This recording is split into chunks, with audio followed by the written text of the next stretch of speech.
이번에는 미디어 관련된 과학 소식을 살펴보고 언론의 과학 보도 내용을 비평해보는 사이언스 앤 미디어 시간입니다. 네, 오늘도 성균관대학교 이경락 박사 자리하셨습니다. 안녕하십니까? 예, 안녕하십니까? 네, 오늘은 어떤 주제에 대해서 이야기를 해볼까요? 네, 벌써 다음 주면 추석인데요. 네. 고향에 내려가시는 분들이 선물로 많이 준비하는 것들이 있습니다. 그렇게 보면 홍삼이나 비타민제와 같은 그런 건강 기능성 식품이다, 뭐 이런 것들인데 네. 오늘은 이와 관련해서 이른바 건강 염려증 그리고 또 예방의학에 대한 과학 프로그램의 문제점 이런 부분들에 대해서 이야기를 나눠보겠습니다. 어떻게 보면 또 이 시간을 통해서 가장 많이 다루고 있는 분야이기도 한데 바로 의약품 및 그 건강기능식품에 대한 효과 그리고 이에 대한 뭐 우리나라 식품의약품 안전처에 대한 뭐 대처 혹은 비판 이런 것들이었는데요. 오늘은 어떻게 보면 현대사회에서 우리가 건강을 걱정하게 만드는 요소에 대해서 좀 더 근원적인 이야기들을 좀 짚고 넘어가 보겠습니다. 사실 예전에 글루코사민이 건강보험에서 제외된 이야기나 또 비타민이 건강증진에 효과가 없다 이런 얘기를 좀 해주셨었는데 네. 그 근본적인 문제점에 대해서 이야기를 나눠보는 건가요? 예, 그렇습니다. 일단 우리 사회에 자리하고 있는 건강 염려증과 그리고 또 건강 과신증 혹은 건강 자만증 이런 것들도 좀 살펴보긴 해야 될 것 같은데요. 많은 분들이 이른바 건강 기능식품만 잘 복용하면 그 질병을 앓지 않은 것처럼 이렇게 믿고 또 텔레비전 프로그램들은 또 경쟁적으로 검증되지 않은 그런 뭐 건강요법들을 이렇게 방송을 하기도 하거든요. 그래서 네네. 예방 효과가 크다 이렇게 강조를 하기도 하는데 이런 과정에서 각각의 뭐 전문가들, 동양의학, 서양의학 전문가들이 다양한 의견을 제시하고 그렇게 얘기하지만 이에 대한 또 비판적인 시선들은 좀 찾아보기 어렵거든요. 그런데 또 이 다양한 의학 전문가들이 공통적으로 제시하고 있는 것이 있습니다. 근데 그것이 바로 건강검진을 통해서 질병을 예방해야 한다 이렇게 주장하는 것이 이제 바로 그것이죠. 네. 네. 뭐 건강 보조식품이라든지 혹은 뭐 건강 요양법이라든지 이런 것들이 이게 자신의 건강을 좀 걱정해서 미리 예방하는 차원이다 이런 입장이잖아요. 근데 이런 것들이 좀 문제가 되겠습니까? 뭐 어떻게 바람직하다고 볼 수 있겠죠. 그런데 이에 대해서 문제 제기를 하는 사람들은 뭐 이런 부분입니다. 예, 딱히 병증도 없는데 그런 사람들이 뭐 건강기능식품이나 건강검진 이런 데다 계속 돈을 많이 몇십만 원씩 매달 투자를 하니까 그런 것들 왜 그런 상황이 이렇게 나타났을까 이런 것을 의심하는 것이죠. 즉 건강기능식품을 만들어 파는 제약회사나 병원이 필요하지도 않은 그런 제품들을 뭐 인체에 마치 필수적인 것처럼 이렇게 뭐 속여서 판다거나 혹은 가짜 질병들 그렇게 심하지 않은데 과잉 진단하게 만든다는 것이 이제 그런 그 의심의 그 근원입니다. 예전에 아까도 이제 말씀드렸지만 소개했던 비타민에 대한 무용론 이런 결과들도 나왔던 것 그리고 또 최근 많이 보도되고 있는 갑상선암 조기 진단 관련해서 논란도 있었는데 이런 것도 어떻게 보면 이런 생각의 연장선이라고 볼 수가 있겠죠. 이에 대해서 이제 과학기술자들은 새로운 과학 및 의학 패러다임의 전환과 함께 또 건강이라는 것들, 요 개념 자체가 변화하고 있는 것 아닌가 이런 부분을 주목을 하고 있습니다.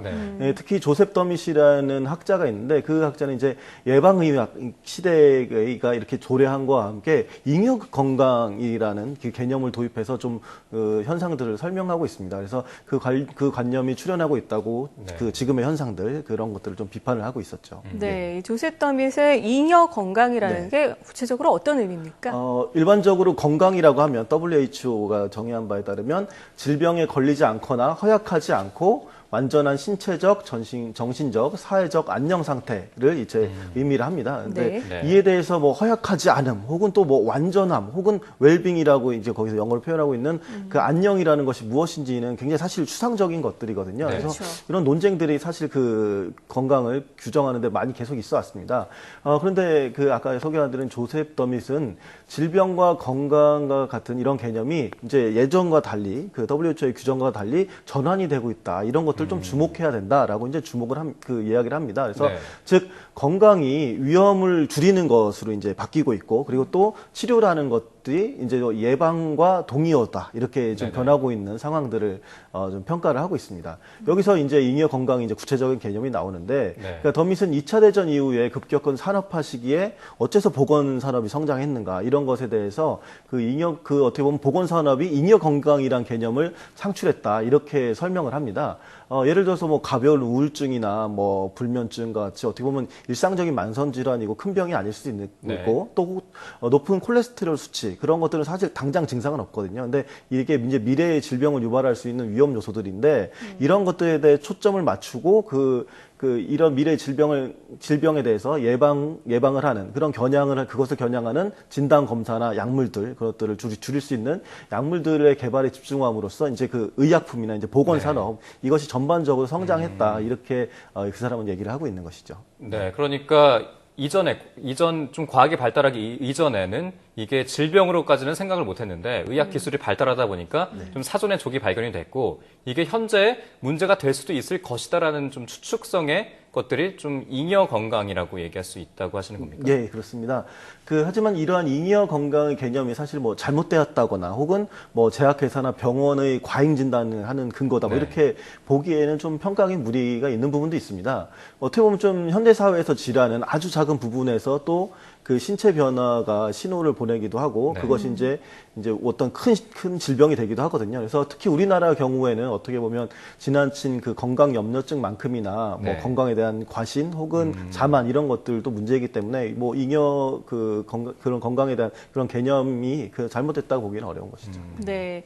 여기서 건강 과신증이라고 하면 자신의 건강에 대해서 너무 과도하게 믿는 걸 의미를 하는 건가요?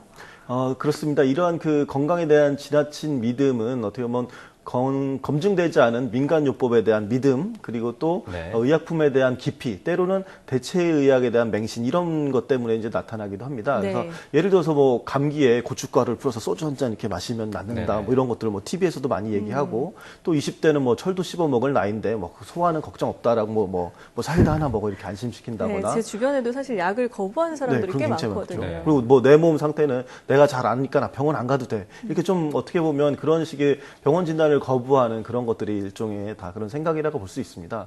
어떻게 보면 그래서 우리 사회는 가벼운 감기에도 이제 당연히 병원을 찾아야 된다고 과잉 진료를 받는 그렇게 생각하는 사람들만큼이나 또 병증이 나타났는데도 그걸 무시하고 나 건강해 이렇게 지내는 사람이 많은 어떻게 보면 건강 우려에 대한 양극화 사회적인 측면도 이제 볼 수 있다 이렇게 말할 수 있을 것 같습니다. 예. 네, 건강 과신증도 그렇고 또 잉여 건강도 그렇고 사실 요즘에 의료보험 문제가 많이 나와 있지만 사실 뭐 검진과 예방이 좀 먼저고 치료는 좀 더 비용이 많이 들기 때문에 우리의 어떤 의료 시스템이 검진과 예방 차원으로 좀 가야 된다라는 얘기들이 있거든요.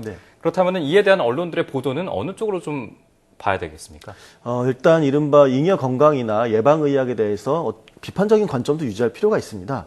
즉 우리 시민사회가 왜 건강을 염려하고 있는지 그런 현상에 대해서 좀 더 근원적인 이유를 파악하고 나아가 그것이 좀 합리적인 것이라면 뭐 적절한 예방의학에 대해서도 소개할 필요가 있고 그렇지만 또 하필이면 웰빙 같은 것들 너무 지나치게 부응할 필요는 없겠죠. 다만 이 과정에서 건강에 대한 지나친 염려는 또 잉여 건강의 또 다른 영역의 확대로 이어질 수 있기 때문에 그 검증에 좀 주의를 기울일 필요가 있다 이렇게 생각됩니다. 예를 들어서 아직 태어나지도 않은 아이의 뭐 질환이나 이런 걸 걱정해가지고 그런 유전자 조치, 나의 유전자를 변형시킨다든가 뭐 이런 것들은 어떻게 보면 새로운 잉여 건강의 영역이 될 수도 있거든요. 이런 것들 같은 경우에는 또 생명윤리의 문제도 초래할 수가 있기 때문에 계속해서 지속적으로 관심을 기울이고 좀 비판할 필요가 있어 보입니다. 네, 자신의 건강을 지나치게 믿거나 너무 또 지나치게 염려를 하는 것도 문제지만 그 원인이 뭔지 제대로 파악하는 게 가장 중요하지 않을까 싶은데요. 언론이 바로 그 중재자 역할을 해야 되지 않을까 싶습니다. 자, 지금까지 성균관대 이경락 박사와 함께 예방의학의 보도 문제점과 앞으로의 전망에 대해서 살펴봤습니다. 오늘 말씀 고맙습니다. 네, 감사합니다.